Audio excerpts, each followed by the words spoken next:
Hello everyone. Today we talk about how to fix the app of FaceApp. Here we go to settings.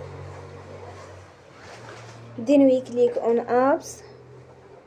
After that we search the app FaceApp and we click. Then will on for stop. After that we go to storage. Then we click on clear cache.